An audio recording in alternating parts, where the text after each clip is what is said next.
तुमचा रुलिंग मध्ये होता. I don't want to bother कोण होतं, that is not. We have to save Pune. That is what is most important. आणि शेवटी 2005 मध्ये डिसेंबर 2005 मध्ये पुणे महानगरपालिकेने ultimately saying that there will be no construction on the hills. हे 23 गावांचं मी बोलते हा, जुन्या शहराचं नाही, because we were not concern with जुनं शहर ॲट दॅट टाइम. आणि त्याच्यावर कन्स्ट्रक्शन व्हायला नाही पाहिजे म्हणून ते शासनाकडे पाठवलेलं आहे. आता हे झाल्यानंतर पुणेकरांनी हा मॅन्डेट दिल्यानंतर 2015 मध्ये ठरवल्यानंतर की we will honour this mandate, पुन्हा एक नोटिफिकेशन येतं की we will reconsider this BDP. Why 2005 पासून पुणे मनपाने जो प्रस्ताव पाठवला होता सरकारकडे, तेव्हापासून आजपर्यंत काय परिस्थिती आहे त्या विषय टेकड्यांबाबत ज्यांनी सखोल अभ्यास केले, त्या पुण्याच्या माजी महापौर ते खासदार या पदापर्यंत काम केलेल्या माननीय सौ वंदनाताई चव्हाण यांनी सजग नागरिक मंचाच्या कार्यक्रमात सर्वांना याबद्दल माहिती दिली. त्याचा हा भाग आपल्यासाठी. आजच्या कार्यक्रमासाठी जे माध्यमावर आले त्यांचं पहिल्यांदा आपण स्वागत करूया. पहिल्यांदा माजी खासदार माननीय वंदनाताई चव्हाण, मी विनंतीला विनंती करतो स्वागत करावं. वंदनाताईचं विशेषतः आता असं आहे की त्यांना 15 मार्चला एक छोटासा ऍक्सिडेंट झाला आणि त्यातनं त्यांच्या मणक्याला दुखापत झाली, पण तरीही त्या आवडीचा विषय, तळमळीचा विषय म्हणून या कार्यक्रमात आल्या, त्यामुळे त्यांचं विशेष. त्याला पहिल्यांदा बोलायला सांगितलं म्हणजे थोडासा बॅकग्राऊंड सेट होईल, पण काही मुद्दे माझं कदाचित परत रिपीट होतील, तर आधीच क्षमा मागते. आपण आज जे एकत्र आलोय ते अनेक जण म्हणतात बीडीपीचा तर निर्णय झालेला आहे आणि it has been decided that there is no construction on the hills. True, very true. आपण ज्या वेळेला अनिताने जे सांगितलं 1997 मध्ये मला आठवते मी महापौर होते त्यावर्षी, आणि त्यावर्षी एकूण 38 गावं पुण्यामध्ये समाविष्ट झाली आणि त्या 38 गावातले काही गावं वगळण्यात आले आणि नंतर ती 23 गावं झाली. त्यामुळे आता आपण नेहमी म्हणतो 23 गावांचा समावेश पुणे महानगरपालिकेत झाला. त्यावेळेला पुण्याची एरिया होती 147 ऑड स्क्वेअर किलोमीटर्स आणि आत्ता ती आहे 519 square kilometres. We are bigger than Mumbai also, अशी आपली इतकी एरिया झालेली आहे. 1997 मध्ये ज्यावेळेला ही 23 गावा समाविष्ट झाली पुणे महानगरपालिकेत, त्यावेळेला अर्थात जुन्या पुण्या शहराचा डेव्हलपमेंट प्लॅन होताच आणि त्यांनी सांगितलं त्याप्रमाणे MRTP ऍक्ट जो आहे, Maharashtra regional and town planning act 1966, त्या ऍक्ट अन्वये प्रत्येक शहराला, नुसतंच पुण्याला नाही, महाराष्ट्रातल्या प्रत्येक शहराला डेव्हलपमेंट प्लॅन करावा लागतो आणि तो डेव्हलपमेंट प्लॅन 20 वर्षासाठी असतो. 20 वर्षांनी परत तो रिव्ह्यू करायचा असतो. तसा जुन्या पुण्या शहराचा मॅप डेव्हलपमेंट प्लॅन ऑलरेडी अस्तित्वात होता, पण 23 गावांचा समावेश झाल्यानंतर 1997 मध्ये त्या 23 गावांचा सुद्धा आपल्याला डेव्हलपमेंट प्लॅन करणं भाग होतं. म्हणून त्याला 2002 साली प्रोसेस सुरू झाली त्या 23 गावांचा डेव्हलपमेंट प्लॅन करण्यासाठी. त्यामुळे जुना डेव्हलपमेंट प्लॅन आणि 23 गावांचा नवीन डेव्हलपमेंट प्लॅन असे 2 वेगवेगळे डेव्हलपमेंट प्लॅन्स पुण्यात आहेत. अनेक जणांना प्रश्न पडतो हे HTHS काय आणि BDP काय, की जुन्या शहरामध्ये जे टेकड्या होत्या त्याला आपण HTHS म्हणायचो, म्हणजे हिलटॉप हिल स्लोप, आणि नवीन गावात आता जे झालंय ते BDP आहे. HTHS जे होतं पूर्वी तो काय आपल्याला 1990 23 गावांच्या डीपी मध्ये हात लावायचा प्रश्नच येत नव्हता, कारण that DP was already in existence. आणि तो डीपी काय म्हणत होता की टेकड्या आहेत त्याला HTHS असं संबोधलं जाईल, ते झोन्स असतील, आता रिझर्वेशन आहे BDP, पण ते HTHS will be a zone. त्या झोनवर 1 एकरपेक्षा जास्त एरियाची जमीन असेल तर यू कुड कन्स्ट्रक्ट 4%. थोडक्यात 1 एकरपेक्षा कमी जमीन असेल, अनेक जणांचे 10,000 स्क्वेअर फुटाचे प्लॉट्स आहेत. अनेक जण मला सांगायला लागले, अरे तुम्ही आमचं घालून टाकलं नाही, तुम्ही बांधूच शकत नव्हता. 1 एकरच्या वर तुमचा प्लॉट असेल पूर्वीच्या शहरामध्ये, तिथं फक्त 4% यू कुड कन्स्ट्रक्ट.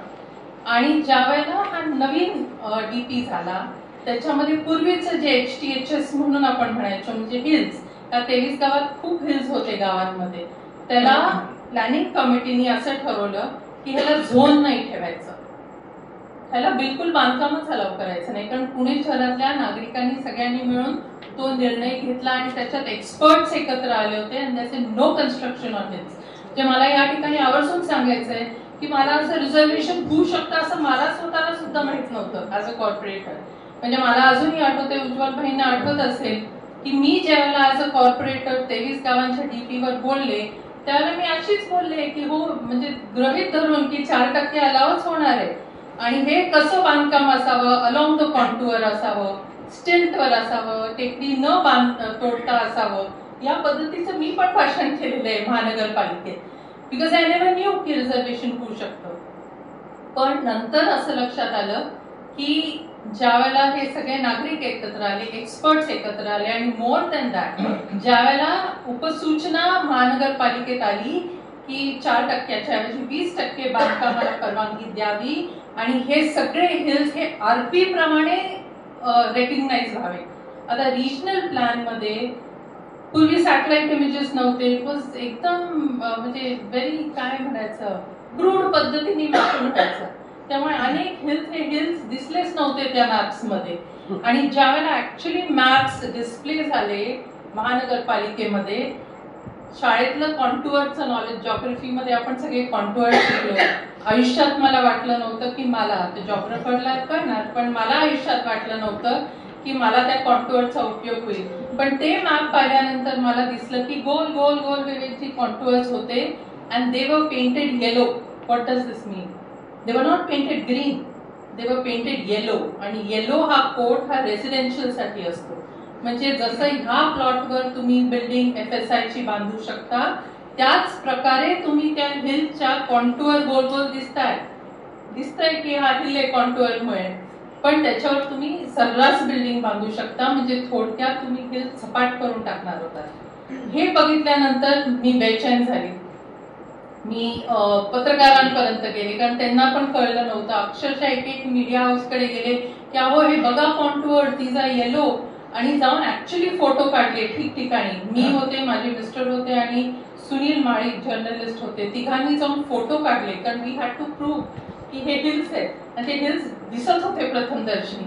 मग ते फोटो घेऊन सगळ्या वेगवेगळ्या पक्षाच्या अध्यक्षांकडे गेलो, पक्षाच्या नेत्यांकडे गेलो, मनोहर जोशी साहेबांकडे गेलो, उद्धव ठाकरेंकडे, त्यांच्या काही पक्षाच्या लीडर्सच्या माध्यमातून त्यांच्याकडे ते मॅप्स पाठवले. And then everybody decided we cannot allow this to happen. We cannot allow की हिल्स ह्या पद्धतीने उद्ध्वस्त होतील. सगळ्या पॉलिटिकल पार्टीजनी मान्य केलं की we will not allow construction on the hills. आणि त्यावेळेला प्लॅनिंग कमिटीमध्ये अनिता बेनेजर होत्या. She is a urban planar.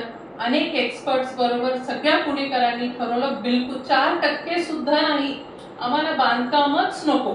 त्यामुळे पुणेकरांना हे खरं म्हणजे श्रेय जातं की 4% बांधकाम सुद्धा नाही, there will be no construction on hills. याबद्दल पुणेकरांनी घेतलेला हा मॅन्डेट आहे, डिक्टाट आहे. आणि हे सुरू नंतर अनितांनी सांगितल्याप्रमाणे MRTP ऍक्ट जो मी मगाशी उल्लेख केला, ज्याप्रमाणे आपल्याला डेव्हलपमेंट प्लॅन करायचं प्रोसिजर दिलंय, त्याच प्रोसिजर मध्ये एक अशी तरतूद आहे की you have 60 days for people's participation म्हणतात ना, ते MRTP मध्ये आहे. People can file in their suggestion objections saying what they feel about the development plan. त्या पद्धतीने मला वाटतं भारत देशात 90,000 सजेशन ऑब्जेक्शन्स आले and most of them 89-90% वर there will be no construction on this.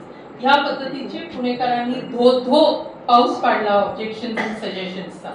त्यानंतर अर्थात every political party had to give it that there will be no construction. आणि तो ठराव मग राज्य शासनाकडे गेला आणि त्या ठिकाणी ठरवलं गेलं. पुणेकर हे म्हणतात महानगरपालिकेने पाठवलंय and this we have to honour, but it was kept in abeyance. त्याच्यावर डिसिजन झालं नाही, बाकीच्या सगळ्यावर डिसिजन झालं. परत MRTP मध्ये एक तरतूद आहे की 10% जास्त मॉडिफिकेशन असेल तर पुन्हा ते सजेशन ऑब्जेक्शनला लोकांपुढे ठेवावं लागतं. ते पुन्हा जे अनिता म्हणाली 2दा महानगरपालिकेने पास केलं ते ह्याच्यामुळेच की 10% असल्यामुळे it was a major modification and therefore it had to come back to the people, come back to the general body meeting and then go back to the government. तर ह्या प्रोसेसमध्ये 2005 उजाडलं, कारण हा प्रोसेस सगळा होत होता.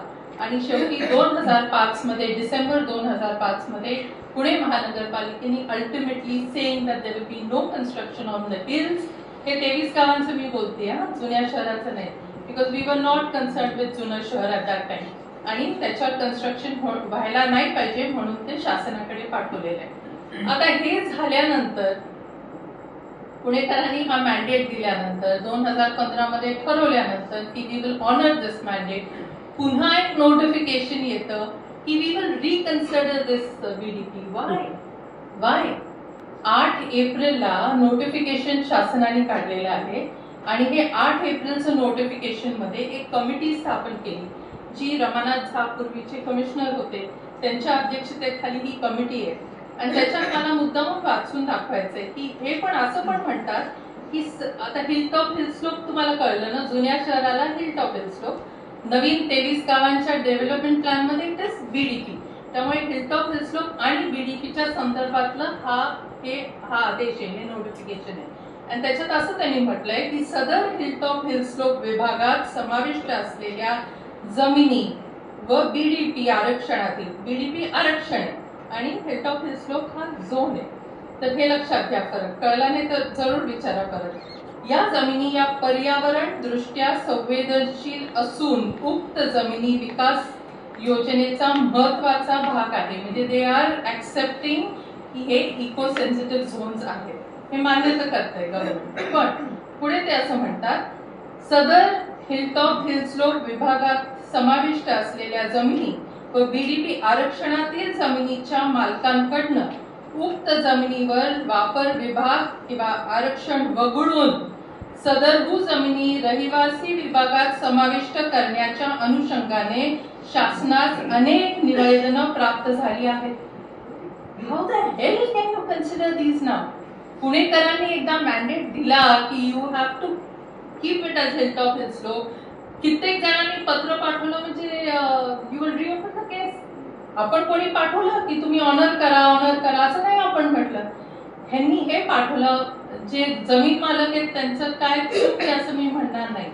कारण 2005 मध्ये ज्यावेळेला आपण एक प्रस्ताव पाठवला त्यावेळेला government should have acted to see की त्यांना मोबदला दिला जातो.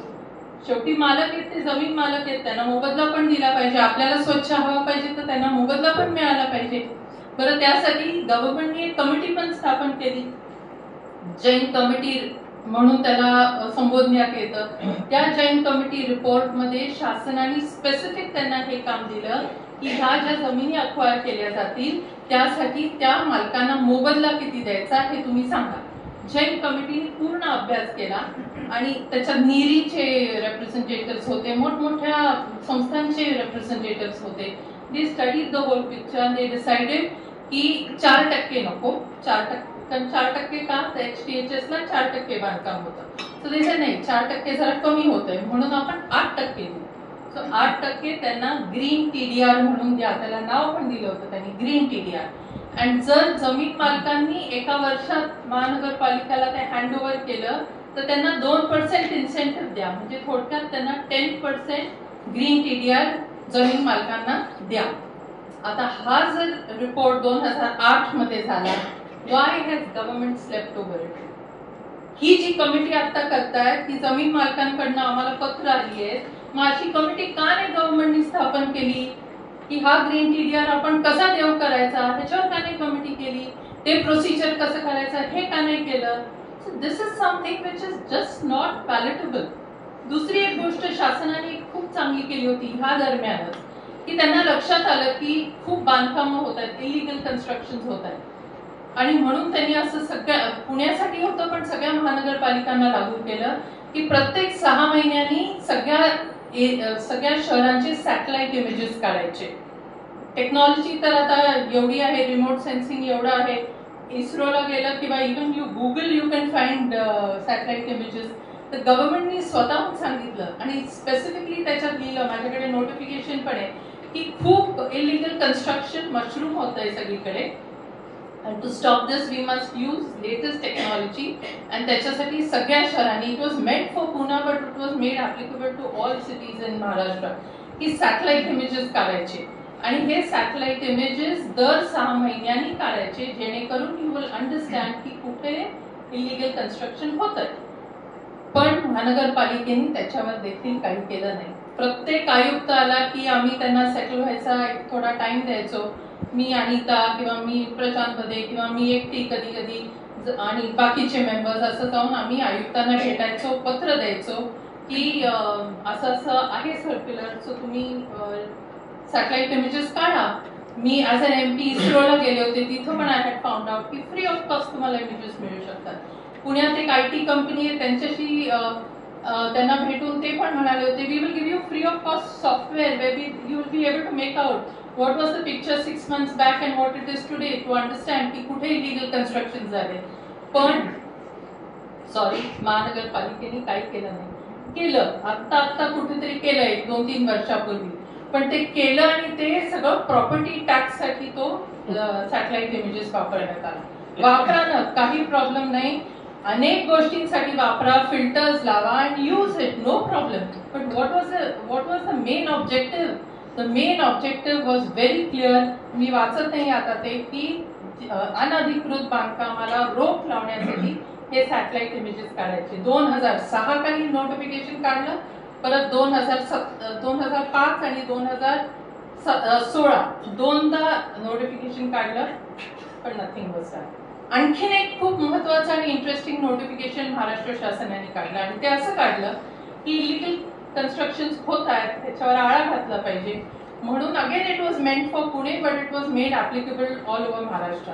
म्हणून तुम्ही बीट ऑफिसर्स नेमा. ते बीट ऑफिसर्सना काही काही ठिकाणी डेझिग्नेटेड ऑफिसर्स असं पण नाव दिलेलं आहे. या डेझिग्नेटेड ऑफिसर्सचं काम काय, म्हणजे तुमचेच अधिकारी आहेत, त्यांना ही पोस्ट द्या आणि त्या डेझिग्नेटेड ऑफिसरचं जे काम आहे ते हे की त्याला एक एरिया नेमून द्यायची आणि त्या एरियामध्ये एखादं इलिगल कन्स्ट्रक्शन असेल तर त्याच्यावर त्यांनी थांबायचं ते इलिगल कन्स्ट्रक्शन.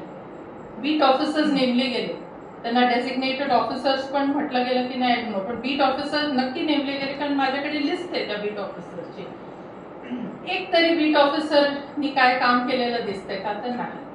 बरं, बीट ऑफिसरनी कुठेही त्याच्या कामात कसूर केला तर this is the first ever law which said की त्यांनी कसूर केला तर त्याला 20,000, आधी 1 लाख रुपये होतं नोटिफिकेशन मध्ये, आता कायद्यात करताना रूपांतर करताना 20,000 रुपये फाईन आणि 3 महिन्याची इम्प्रिझनमेंट.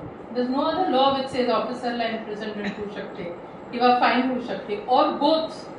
असा हा स्ट्रिंजंट लॉ केला गेला. 56A MRTP मध्ये त्याला अमेंडमेंट करण्यात आली.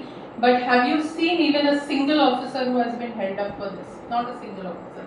म्हणजे गव्हर्नमेंट एका बाजूला चांगलं काम करायला जाते पण त्याची अंमलबजावणी होत नाही. मग आता हे कारण काय तुम्ही दाखवता की नाही खूप अनधिकृत बांधकाम होती, मग काय थांबवलं? तुम्ही कायदा केलेला होता ना, तुम्हाला सॅटेलाइट इमेजेस काढायला सांगितले होते, तुम्हाला सांगितलं होतं त्या ठिकाणी की एखाद्या ऑफिसरला नेमा, त्या ऑफिसरनी कसूर केला तर hold him up. Why haven't you done it? You म्हणजे तर PMC, they were supposed to do it. Why have they not done it? And because they have not done it, they are not going to honor your and my demand for saving the hills. And hills शेवटी पाहिजेत कशाला? ते पूर्वी ठीक आहे, आम्ही ज्यावेळेला आम्ही भांडलो त्यावेळेला अर्थात डोंगर हे पुण्याची शान आहे. म्हणजे त्याची ओळख, पुण्याची ओळख हे डोंगर आहे. त्याचे लंग्स, फुफ्फुस आहेत आपल्या शहराची. पण असं त्यावेळेला आपण म्हणत होतो. त्याच्यानंतरच्या काळात क्लायमेट चेंज बद्दल एवढ्या प्रचंड प्रमाणात बोललं जात आहे.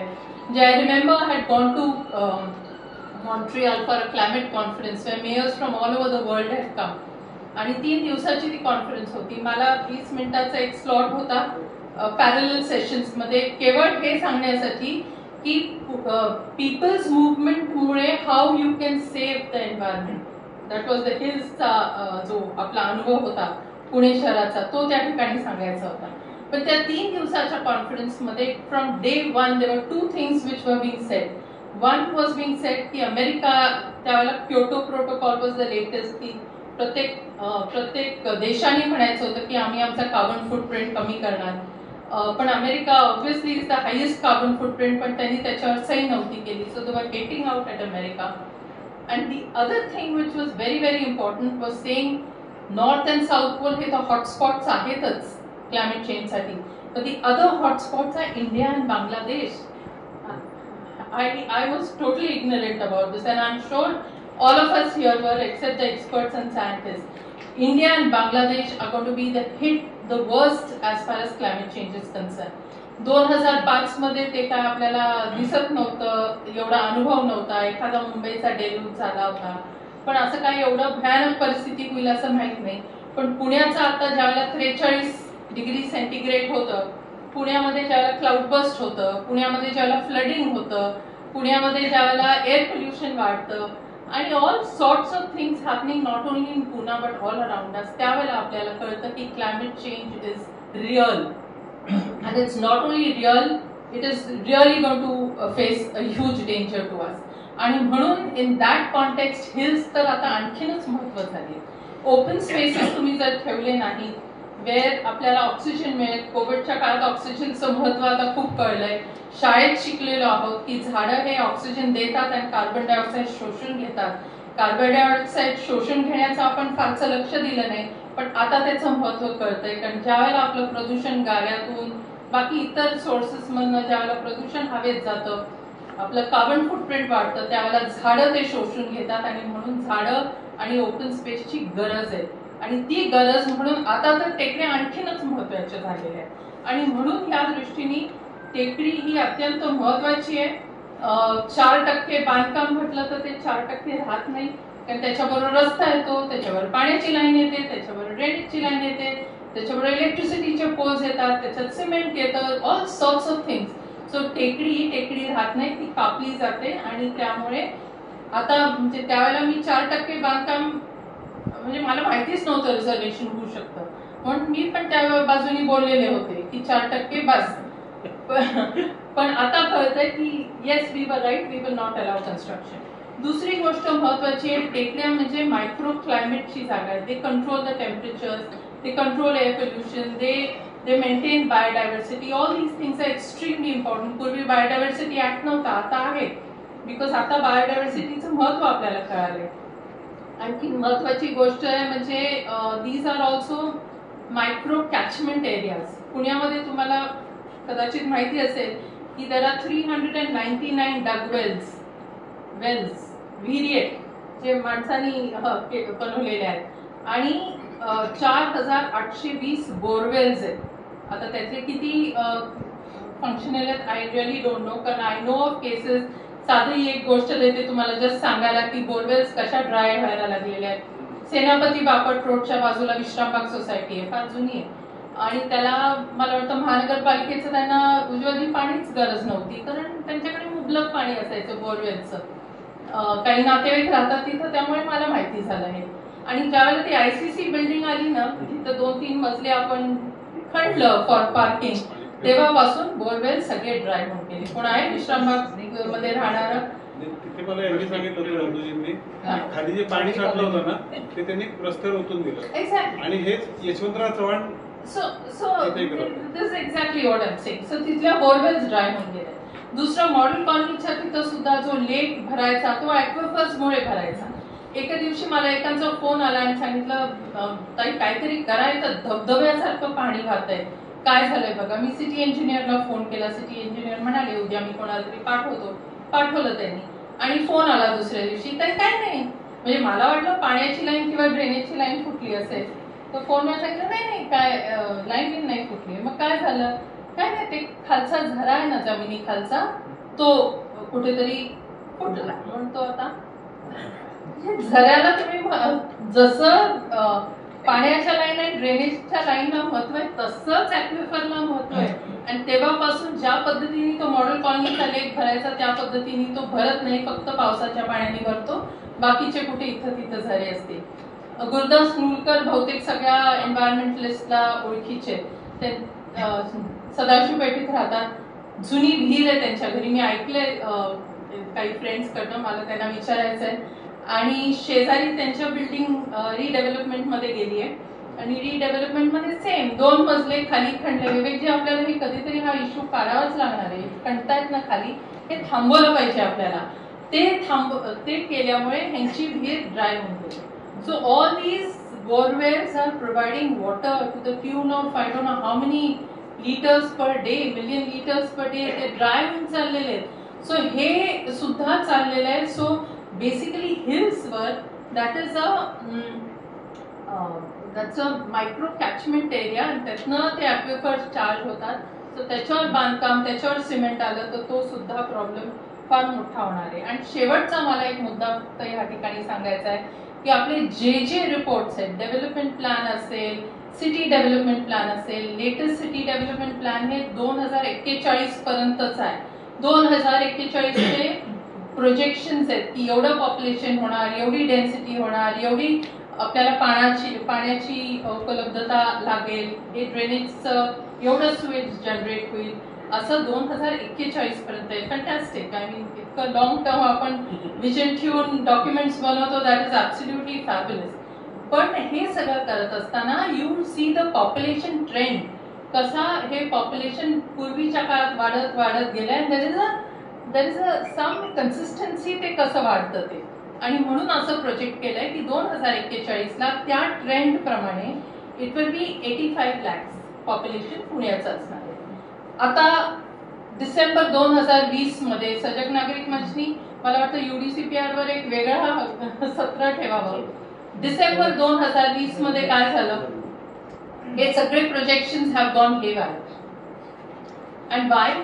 कारण डिसेंबर 2020 मध्ये महाराष्ट्र शासनाने रूल्स UDCPR म्हणून unified development control and promotion rules म्हणून पास केले. DC रूल्स हे प्रत्येक डेव्हलपमेंट प्लॅन असेल की DC रूल्स असतात. DC rules what do they tell you? तुमचा FSI किती, तुम्ही साईड मार्जिन किती सोडायचे, रस्त्याच्या वेट प्रमाणे किती बांधकाम करायचं, फ्रंट मार्जिन किती ठेवायचं, वगैरे वगैरे वगैरे खूप काही. आता जे UDCPR केलं त्यावेळेला फारसे सजेशन ऑब्जेक्शन्स, कारण कोविडचा काळ होता, आम्हाला पण कोणाला लक्षात आलं नाही व्हेरी ऑनेस्टली की हे काय झालेलं आहे. आणि त्याच्यात आता असं झालंय की पूर्वी शहराला किती FSI होता कोणी सांगेल? एक होता, ओरिजिनली 1 होता. आणि it could go to 2, it could go to 2.5 आणि काही काही केसेस मध्ये तो जाऊ शकत होता ना उज्ज्वल भाई 3 पर्यंत. कधी कधी काही काही केसेस मध्ये अगदी एक्सेप्शनल, फारच क्वचित, mainly 2.5 when it was slum rehabilitation, नाहीतर 1 FSI. आता हा FSI किती केलाय कोणाला आहे कल्पना? 4 ना?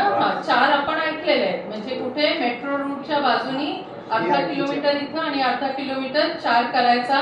त्यावेळेलाच आम्ही खूप जणांनी त्यांना अपोज केलं. गव्हर्नमेंट कुठलं होतं forget it, it was my government, म्हणजे माझ्या पक्षाचं गव्हर्नमेंट होतं, तरी अपोज केलं की 4 इथं 4 इथं नका करू. Pune is already dense, you don't need to densify. हे डेन्सिफायचं फूड कुठून आलंय तर साऊथ अमेरिकेच्या कुरिटिबा मधून आलंय. तिथल्या मेयर पेनोलोसा म्हणून होते, त्यांनी सांगितलं खूप गाड्या वापराव्या लागतात, खूप शहर स्प्रॉल झालेलं आहे आणि त्याला जवळ आणलं पाहिजे so that you can give civic communities in a better way. बरोबर होतं त्यांचं लॉजिक, वॉज ॲब्सोल्युटली राईट. आणि म्हणून त्यांनी सांगितलं गाड्या कमी करायच्या, कार्बन फुटप्रिंट शहराचं कमी करायचंय. ते कमी करायचं म्हणजे तुम्हाला पब्लिक ट्रान्सपोर्ट चांगला पाहिजे. पब्लिक ट्रान्सपोर्ट चांगला पाहिजे तर पब्लिक ट्रान्सपोर्टनी जाणारी लोक जवळ आणली पाहिजे. Perfect logic. पण that was because their density was low and they was spread out. आपलं नाही ना तसं, आपलं फारच हेवी डेन्सिटी आहे, म्हणजे नको तेवढी डेन्सिटी आपली शहराची आहे. योगेश्वरीच्या तिथे 4000 आहे. मी आणि अनितानी मिळून आम्ही कॅल्क्युलेट केलं की हे फक्त 2 रूट्स जे मेट्रोचे होणार आहे त्याच्या बाजूनी जर 4 FSI दिला गेला तर पॉप्युलेशन किती वाढेल. And population was going to double. Okay, double. Just 2 routes of metro can Pune take double the population. आजच पुण्याचे टँकर्स किती प्रॉपर्टीजना टँकर्स जात आहेत. सदाशिव पेठेत मी जिथं पूर्वी रामबागेत राहत होते त्याच्या समोर एक बिल्डिंग रिडेव्हलपमेंट गेली आणि आम्हाला पाणी मुबलक होतं, पण त्यांना आता रोज टँकर लागतो. लोकमान्य नगर पुण्याचं माहिती आहे, म्हाडाची सोसायटी, त्या ठिकाणी 1+2 आहे. आता 30 मजली बिल्डिंग येणार आहे. What will happen to our city? आणि ते काय येणार आहे तर आता 4 तर नाही, आता 5, काही ठिकाणी 7, काही ठिकाणी 9 ह्या पद्धतीचा FSI झाला तर what is going to happen to Pune? UDCPR is going to kill Pune. आणि म्हणून सजग नागरिक ह्या नात्याने आपल्याला सगळ्यांना ह्याच्यावर आवाज उठवायला लागणार आहे. हे वाचल्यावर झोप येत नाही अक्षरशः. How are we going to survive? आणि हे कळलं नाही आपल्याला. ज्या वेळेला आता टोलेजंग बिल्डिंग बघायला दिसतात ना आपल्याला, त्यावेळेला लक्षात येतात. ज्या वेळेला आपण सकाळ पेपर उघडतो आणि 6,900 प्रॉपर्टीजना टँकर जातोय असं महानगरपालिका स्वतः म्हणते. आता 23,000 42,000 प्रॉपर्टीजना टँकर जातात. हे ज्या वेळेला वाचतो त्याला झोप उडते. आज तुमच्या माझ्या घरात पाणी येतंय, पण हेच पाणी उद्या बंद होणार आहे, कारण त्या टोलेजंग बिल्डिंग्सना पाणी चढवावं लागणार आहे. आज स्विच 50% सुद्धा ट्रीट होत नाहीये. मला सांगा 2041 सालाला 85 लाख जर लोकसंख्या असेल तर विवेक वेलणकरांनीच आम्हाला आकडेवारी सांगितली होती की जायकाचे STPs येऊन सुद्धा आपण महिला तरी पण नदीत सोडणार आहोत. कालच एक बिल्डरनी मला सांगितलं की आम्ही स्विच ट्रीटमेंट प्लांट्स बांधून देतो नवीन बिल्डिंग्सला, पण काय नाही दाखवण्यापुरतं, कम्प्लिशन मिळण्यापुरतं ते तिथं असतं. नंतर ते सगळे बंद पडतात आणि ते स्विच ट्रीटमेंट प्लांट चालत नाही. So where are we going? Air क्वालिटीच्या बाबतीत we are worse in Delhi sometimes. म्हणजे जगातल्या 50 सगळ्यात प्रदूषित शहरांमध्ये मी पार्लमेंटमध्ये भाषण केलं त्यावेळेला 20 शहरं ही भारतातली होती. आता तुम्ही कधी गुगल करा, आजची घटना मला माहित नाही कारण रिअल टाइम आजकाल दिसतो, पण जस्ट ऑगस्ट मध्ये ज्यावेळेला मी अभ्यास करत होते याच्यावर, I did a Google search real time check, त्यावेळेला 50 पैकी 44 शहरं ही भारतातली होती. And Delhi was 3rd number. And we are worse than Delhi in some months. So Pune will figure in that sometime or the other. Probably because we are not a capital city, we are still not being seen there. But that is the case. Are we wanting to stay in a gas chamber? आपल्या मुलांना असं भविष्य आपल्याला द्यायचंय का? हा खरा प्रश्न आहे. आणि म्हणून ह्या पद्धतीचं जे चाललंय ना आता BDPचं असेल, पुनर्विचार कशाला पाहिजे? पुनर्विचार you sit together to decide how will you acquire it. त्या लोकांना मोबदला दिलाच पाहिजे, नो डाऊट अबाउट इट.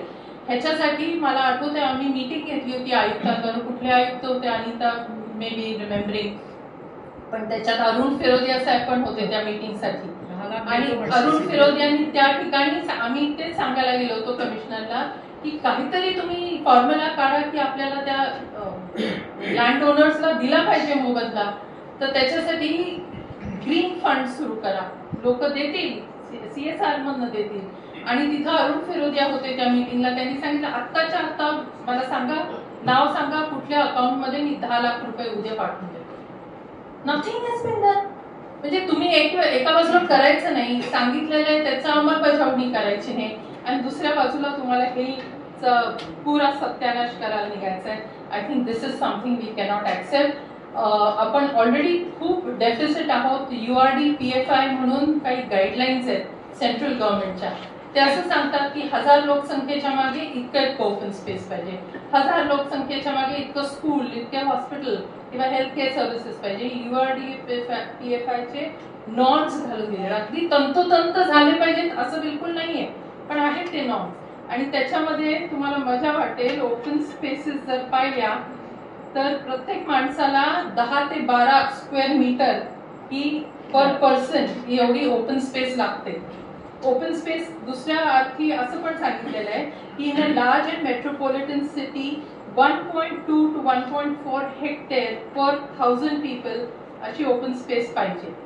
आज जर तुम्ही पाहिलं, Pune requires 1714 organised green spaces, म्हणजे 5800 हेक्टेअर जमीन ही फक्त ऑर्गनाइज्ड ओपन स्पेसेस म्हणजे गार्डन्स, पार्क्स वगैरे वगैरे लागणार आहे. या हिशोबाप्रमाणे 60 लाखाचं पॉप्युलेशन धरलं तर, मी 85 पण धरत नाहीये, आजचं पॉप्युलेशन धरलं तर किती? 1714 गार्डन्स. आता किती आहेत? 177. किती एरिया किती पाहिजे? 5800 हेक्टेअर. ते आहे 77 हेक्टेअर. हे आमचे रवी सिन्हा म्हणून आहेत कलीग, आणि आम्ही सगळे UDCPR वर आहेत का, नाही, ते आम्ही सगळे UDCPR वर अभ्यास करतोय, त्याच्यामध्ये त्यांनी काढलेली आकडेवारी आहे. दुसरं MPG म्हणजे मल्टीपर्पज ग्राउंड, ओपन ग्राउंड, मुलांना खेळू दे, काही करू दे.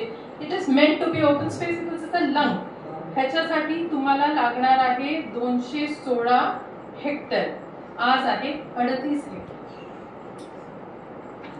अजून ते काही आकडेवारी आहे ती नको पडायला त्याच्यात, कारण आता आपण ओपन स्पेसेसचं बोलतोय. आपण educational, health care, police, immunity spaces किती लागणार आहेत हे सगळं आहे, आणि ते आपण त्या मानाने वी आर ॲब्सोल्युटली झिरो. आणि ही परिस्थिती असताना मी आपल्याला सगळ्यांना अपील करते, ज्यांनी अर्थात आपल्याला कोणी सह्या मागितलेल्या नाहीये, या कमिटीला तुम्ही सह्या द्या असं बिलकुल मागितलेलं नाहीये, पण आम्हीहून काही जणांनी इनिशिएटिव्ह घेतलाय की हे द्या सह्या. म्हणजे एका बाजूला त्यांना वाटायला नको की फक्त लँड ओनर्स देत आहेत, एका बाजूला असं पण वाटू दे की नाही, पुणेकर नागरिक असं म्हणतात की आम्हाला दिलेली प्रॉमिस तुम्ही निभावली पाहिजे, आणि म्हणून आमच्या या सह्या.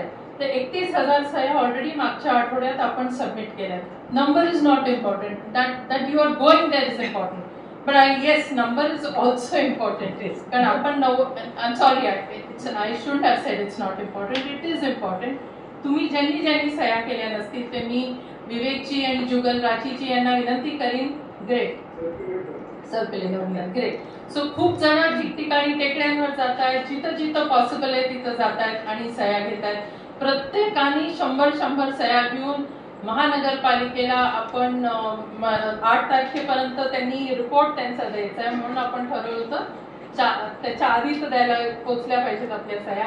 पण परवा सिटी इंजिनियरनी सांगितलं नाही, आम्ही मुदत मागून वाढवून घेणार आहोत, पण वाढवून घेणार आहेत म्हणून लेट्स नॉट बी कम्प्लेसेंट. 6 तारखेपर्यंत आपण आपल्या सह्या एकत्र करून त्या ठिकाणी सबमिट करूया. एका ठिकाणी अमेय जगतापला आपण ती जबाबदारी दिली आहे, कारण तो झेरॉक्स काढून त्याच्याकडे ते सगळा डेटा सुद्धा कलेक्ट करून पोच पण घेतोय तिथं जाऊन, आणि दुसरं म्हणजे झेरॉक्स पण घेतोय. सो त्यामुळे आपण सगळ्यांनी ह्याच्यात जरूर सहभागी व्हा. We will have to save Pune. It's not only BDP, it's also the river which is under attack. River, कारण तिथून डेब्री निघतोय 2-3 मजले खालून, आणि कुठे टाकायचा, कारण महानगरपालिकेने सांगितलेलंच नाही कुठे टाकायचा. तो जायचा आणि नदीच्या बाजूला टाकून द्यायचा आणि म्हणायचा मी रिव्हर ब्युटिफिकेशन करतोय. That will have to stop. UDCPR will have to stop. खाली खंड आहे पार्किंगसाठी, that will have to stop. Streams, नाले जे बंद करून टाकतात, that will have to stop. आपल्याला खरंच सजग बनावं लागेल. And this is apart from political parties. मी अनेक जण मला म्हणतात हा निर्णय तुमच्या पक्ष तुमचा रुलिंग मध्ये होता. I don't want to bother. कोण होतं that is not. We have to save Pune. That is what is most important. And